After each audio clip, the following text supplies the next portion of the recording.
A $10,000 reward is being offered for information that leads to the arrest of a man accused of murdering a Big Island police officer.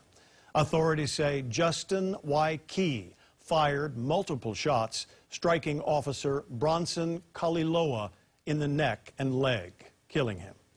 We have several reports tonight, starting with Bridget Namata, who's on the Big Island with the latest. Bridget? Joe, Hawaii Island police say they have set up a task force which will operate 24 hours a day, and they say they will be relentlessly following up on tips. The FBI has also chimed in, saying they are offering a $10,000 reward on any information that can lead to an arrest. You know, police here have hoped never to add another name to the wall here at the Fallen Officers Memorial. Unfortunately, that is no longer the case. Here, someone put down a fresh tropical arrangement in honor of Officer Kaliloa.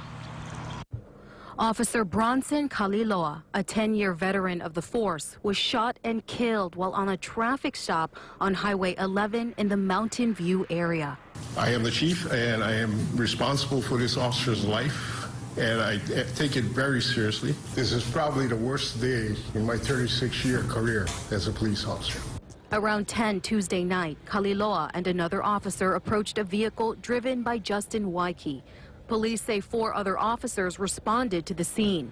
The 33-year-old was wanted on an outstanding no bail warrant and an all-points bulletin, meaning he's also wanted in other states. Police say officers approached Waikie's car and that the suspect got out of the front seat and fired multiple shots at the officers, hitting Kaliloa in the leg and neck. He was rushed to Hilo Medical Center. Officers shot back at Waikie, but he was able to escape. Police say he ran off into the brush, and as you can see, it is very expansive. Highway 11 was closed off for nearly 15 hours while police investigated. Waikie remains on the run. Waikie is considered to be armed and dangerous and should not be approached.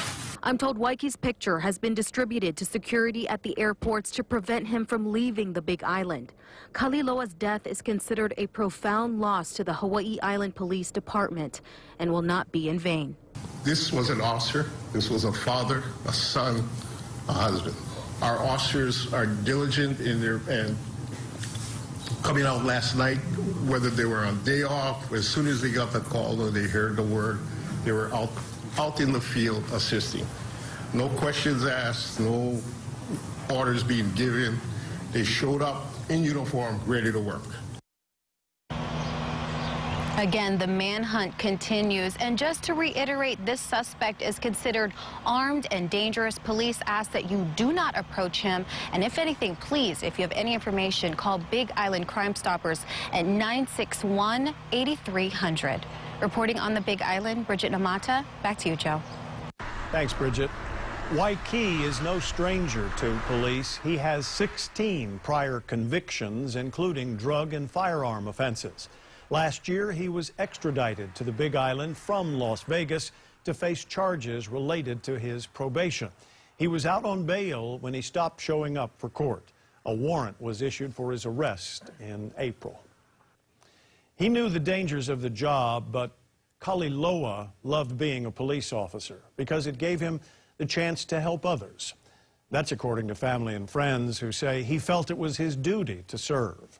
Manolo Morales has more. Manolo? Well, Joe, Kaliloa was 36 when he joined the force, a little later than most officers, but he quickly embraced the job and was awarded for his passion for it. Bronson Kaliloa grew up on Kauai and graduated from Waimea High School in 1990. After spending several years on Oahu as a city bus driver, he moved to the Big Island where he became a police officer in 2008. His father tells me Kaliloa always felt it was his duty to serve, especially the Puna community. In 2014, he was named the Puna Patrol Officer of the Year. A family friend says Kaliloa also showed his compassion for others when lava started to erupt in Pahoa. He was stationed at the checkpoints, and he always went out of his way to help. There's a lot of aloha going out to him from all the people that had any contact with him during the eruption. They really, really liked him, and like I said, it's a loss to the community that we lose a a young man, you know, with so much aloha for the community. His family also released a statement saying he was a proud father of 3, ages 7, 4, and 3, an adoring and loving husband and devoted son. He was always making sure people felt loved and respected. He'll leave his family and friends a true example of one who unconditionally loves. The president of the Police Officers Union tells me this tragedy affects every officer and their family. When it happens here, especially one of our own officers, even though it's a different island, we're all the same union, we do the same job, so it hits home. Kaliloa was 46. In addition to his 3 children, he leaves behind a wife, his parents, and a younger brother. He had a younger sister who died as a teenager due to her health. Joe. Thank you, Manolo. We spoke with Big Island Mayor Harry Kim this afternoon about today's police shooting. You know, one of those guys that the face always smiles at you. That's who he is. This is really impacting the officers who knew him, and obviously those in the community who know him. This was a very good person, never mind just a good officer. He was just a good person. We will follow up with Big Island Police on the manhunt for Justin Waikee. Stay with KHON2 News on air and online for the latest. Since 1918, there have been 4 Hawaii Island police officers killed in the line of duty. In 1999, a National Park Ranger was also killed in the line of duty. In 1962, President Kennedy signed a proclamation designating the week of May 15th as Police Week.